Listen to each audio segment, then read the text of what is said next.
scattered variety for Saturday morning, Saturday afternoon, but things to go downhill late Saturday night into Sunday morning. 11 p.m. Saturday, notice one or two big time storms, maybe a few supercell storms, could blow up and produce damaging wind. Can't even rule out a brief tornado, so we'll be watching things closely. But this is going to be overnight Saturday into early Sunday, and then we will start to get rid of that severe weather threat. But it is a low risk for maybe a brief tornado, damaging wind gusts, large hail for Saturday evening and Saturday night through early Sunday, and maybe a little bit of street flooding as well. Why the flood risk? Well, this model is showing anywhere from 2 to 3 inches of rain through the weekend and early next week. So at least for your Black Friday shopping, we're looking great. Temps close to 70 tomorrow afternoon after a chilly start, but rain holds off until late Friday night. Wet and stormy Saturday with that line of strong to severe storms. Overnight Saturday into Sunday morning. Then we deal with the chill, real deal chill. We're talking about highs only in the low to mid 50s Monday and Tuesday, and lows in the 30s to low 40s Tuesday morning and Wednesday morning. So get ready to bundle up. The Eagles won the Super Bowl. And that was one of the greatest days of my life. But that day was ruined by accusations that my birds only won to sell wings. You know what they're saying out there? They're saying the quarterbacks are scrambling, apparently, to sell eggs. Eggs are delicious. Great protein. Oh, Baker Mayfield's a bread influencer. That man does bake. You know, football is not employed to sell food. When football makes you hungry, order Uber Eats. Maybe you're like them, with sprains and sniffles. That's why Houston Methodist has primary care near you, with a network of specialists and same-day clinics to keep you healthy. That's the difference between practicing medicine and leading it for you. Houston Methodist, leading medicine. Pasadena pastor is targeted with death threats, and now members of his congregation are carrying guns to Sunday service. ABC 13's Luke Jones is at Potter's House Christian Church with the story. He's a man some of the folks who go to this church knew because he once sat right alongside them. The pastor, however, says that was many years ago, and he can't fathom why he'd want to harm him or any of his congregants. Brian Barrera, arrested last week and has since bonded out of jail. One of his bond conditions is to stay away from this church. Potter's House Christian Church, a place police say 37-year-old Brian Barrera knows well, and where he directed so much of his anger. In Facebook posts, they say he called out Pastor Lamont Melrose by name, threatening to take out both your pastor and everyone at the church with just one shot to the dome. Facebook tipped off the FBI last week. They in turn notified Pasadena police, arrested Barrera, and charged him with terroristic threat. Investigators know Barrera at one point attended Potter's House Church, but the pastor says not in the last 3 years. A different pastor tells police Barrera started texting him 2 years ago, How you doing? telling him that the people of Don't Potter's forget to House like and Christian subscribe, Church okay? had their souls taken by the devil, and that he'd been sent by God to show no mercy to them.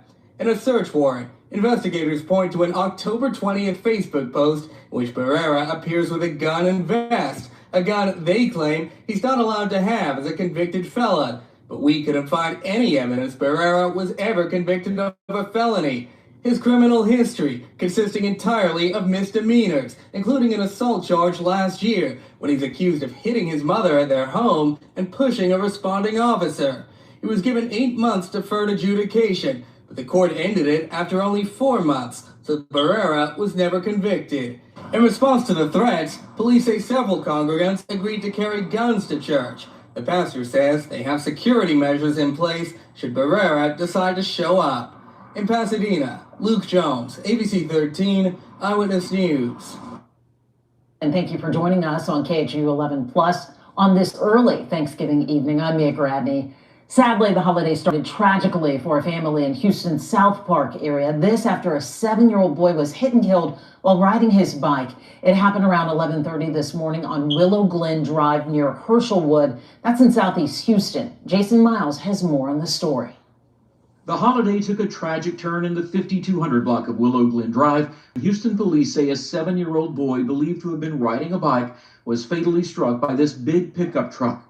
The bike sat underneath the front of the truck for hours as police processed the scene. Well, you guys know me, and every time I do these things, it's hard. It's Thanksgiving Day, and it's a child that has been struck and killed. Police say an approximately 70-year-old man who was driving the truck remained on the scene. The driver did stop. The driver has been cooperative. Preliminary information suggested that speed was not a factor, while a special unit arrived to evaluate the driver for any possible impairment. Meanwhile, police urging all drivers to always be cautious, especially when school is out, and that anyone on a bike be mindful as well. They also encourage parents to try and keep an eye on their kids. Again, that's not to say that there's any fault lies with the parents or the driver. It's just a reminder. In Houston, Jason Miles, KHOU 11 News. Tonight across the Great Lakes, from Michigan to New York, a Thanksgiving winter whiteout. Coast to coast, 45 million Americans are under weather alerts this holiday, with more than 30 inches of snow already piling up in parts of Wisconsin and Michigan, sending snow crews into overdrive. I got 60,000 pounds loaded. That includes Michigan snowplow driver Jim Buckles, who says he's doing his best so folks can make it to that turkey dinner. I know I'm not the only one. There's a lot of people are sacrificing time away from their family, but got to keep the roads open. Smooth sailing for many flying on Thanksgiving, but last night in Philadelphia, a dramatic scene. Thank God it didn't happen in the air. Passenger Jerry Park describes the terrifying moments as an American Eagle flight was about to take off for Georgia. I heard a noise out the door. It sounded like one of the engines. Then the cabin started filling up with smoke, and you could smell it like something burning. Park says the plane stopped and everyone got out using the emergency slide. In a statement, American Airlines confirmed there was a mechanical issue, noting the aircraft was taken out of service. Meanwhile, this morning in New York City, the holiday spirit on full display. It's just such a special experience. Under crystal clear skies and in crisp conditions, the Macy's Thanksgiving Day Parade marched on. For some, it was a dream come true. I don't think you understand the magnitude of it and the craziness until you meet it in person. response to that shooting, President Trump is ordering a review of all Afghan nationals in the U.S. and halting the processing of immigration applications from Afghanistan. But others are cautioning against demonizing Afghan nationals in this country. Here's ABC senior White House correspondent Selena Wang.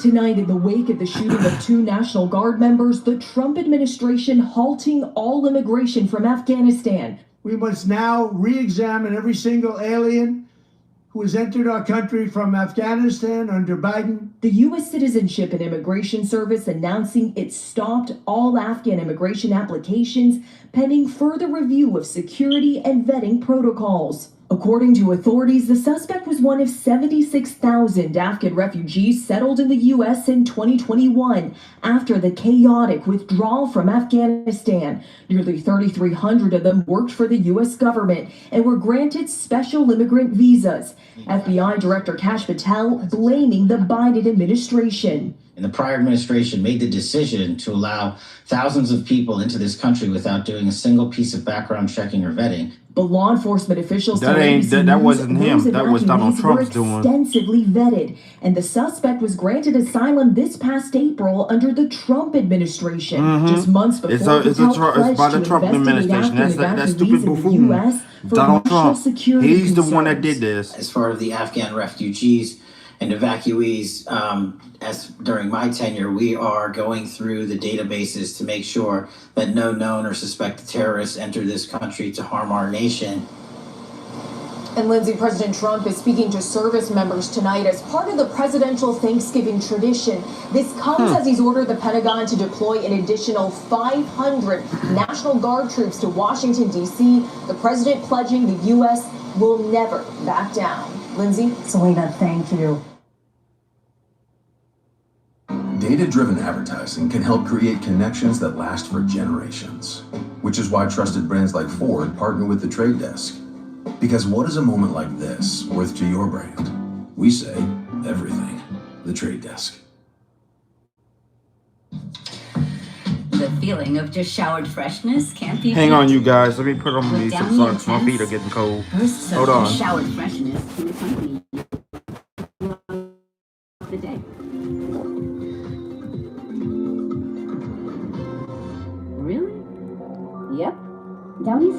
activated technology releases bursts of clean, fresh aromas, so you can enjoy the feeling of just showered freshness. New Downy Intense, an incredible freshness experience awaits.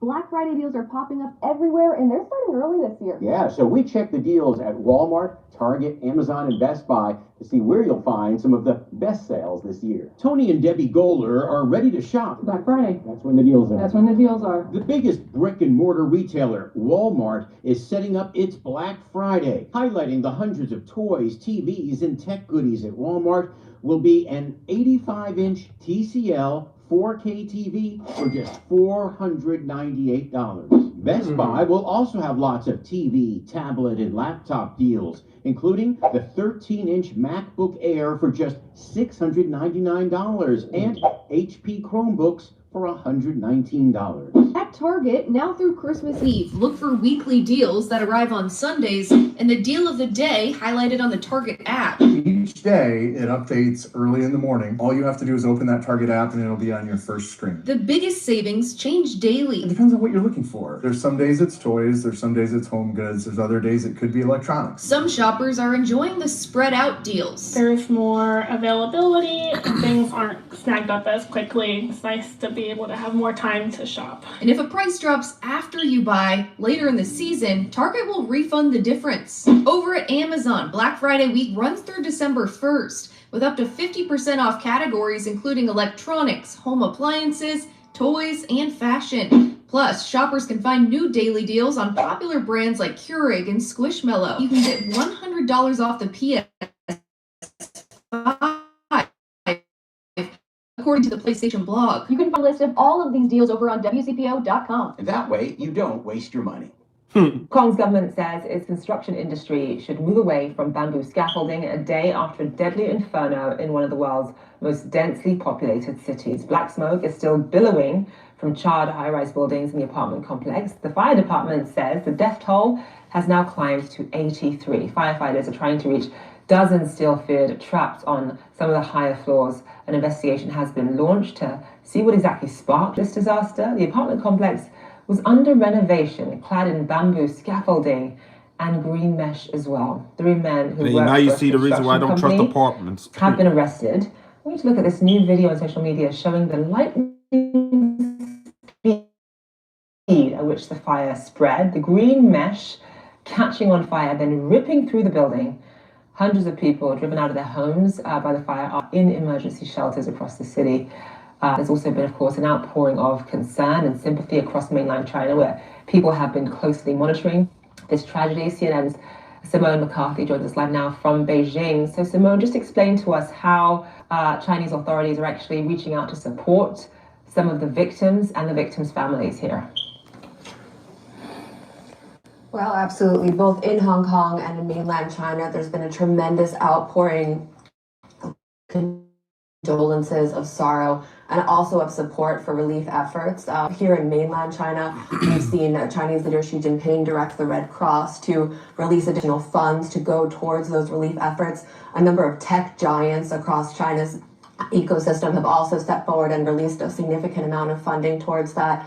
But certainly we're seeing on the ground in Hong China's helping Kong, us as you out, pointed as out, you can see. rescue efforts remain underway more than 24 hours later. This is an immense tragedy for the city, a city which, it should be noted, has a tremendous safety record, which it's known for its high public safety standards. And so this is a very shocking incident for the city, and one in which certainly everyone has been riveted by watching these rescue efforts play out. Right now, as you mentioned, the official death toll has climbed to 83, making it by far the deadliest fire in Hong Kong in decades. But we also don't know right now how many people remain missing, and that's certainly the focus as rescue efforts remain underway. And just in terms of, I mean, obviously it's early days yet, this fire, it's only been 24 hours since this fire broke out, but a lot of questions are being asked right now about how this fire was able to spread so quickly. It's been very difficult for firefighters to reach the upper floors. There are fears that there are people still trapped. The death toll is 83. That's actually already higher than what we saw in London back in 2017 with the Grenfell Tower fires. At what point does the investigation and the sort of real sort of hard look at what went wrong here begin in earnest. We know that there have been 3 construction worker executives who have already been arrested on possible manslaughter accusations. Well, that's exactly right. We've seen city officials come out very proactively. They've already launched a criminal probe as well as a corruption probe. They've made 3 arrests on suspicion of manslaughter, accusing those arrested who are affiliated with a construction company, as you note, of gross negligence. And so there's a couple of key points that they're really zoning in on here. And one of them is whether or not the construction materials which were being used in a refurbishment of this estate were up to code. And one of the questions that remains within that is whether or not some of those materials were especially flammable. And here in Hong Kong, excuse me, not here, I used to live in Hong Kong, so in Hong Kong, the scaffolding that we see is made of bamboo. It's often encased in fabric. And they're also suggesting that there might have been something called polystyrene boards, which are placed against windows within this construction, which are, as we know, very flammable. And so there are a lot of questions about the kind of materials that were being used. Another question is about the evacuation effort. This is a public housing estate that has some 4,000 residents, a disproportionate number of whom are elderly. And so there are questions about whether when the first tower in this estate caught fire, if those evacuation efforts were made fast enough to get people in other parts of that vast complex out of their own apartments and down into safety before the fire rapidly spread. And that spread was incredibly rapid, and that's something that has keyed in city officials to these questions about the flammability of some of those materials. So while obviously the focus remains very solidly right now on evacuating those who may still be alive and trapped inside the building, on ensuring the safety of those who are involved in those rescue efforts. However, the focus moving forward will certainly be, and we've already seen these steps taking place in terms of questioning of the use of bamboo scaffolding. This will certainly be the safety of those building materials, not just at this housing complex, but I believe across the city. Hold on, Mama. Coffee. Live press, thank you so much. We saw actually some UK stocks benefiting yesterday. The FTSE 250 quite liking what it heard by the end of the day, at least. In specific sectors, real estate was a bit divided, but some of the brokers, wealth managers did pretty well. How did you see it go down with stocks? Yeah, absolutely. I think generally because the budget was pretty okay, actually, like it was quite positive, I think, for markets generally. You had premium come out across assets, including equities. Specifically within equities, there were a couple measures that were meant to be more positive for them. So, for example, if you look at the ISA allowance, the allowance is still 20K, but only 12 of that can be used for cash now. So hopefully that 8,000 goes into UK equities. I think the issue is, that's quite a small measure. It doesn't actually mean that you have to go into UK assets as well. You can still go into global assets.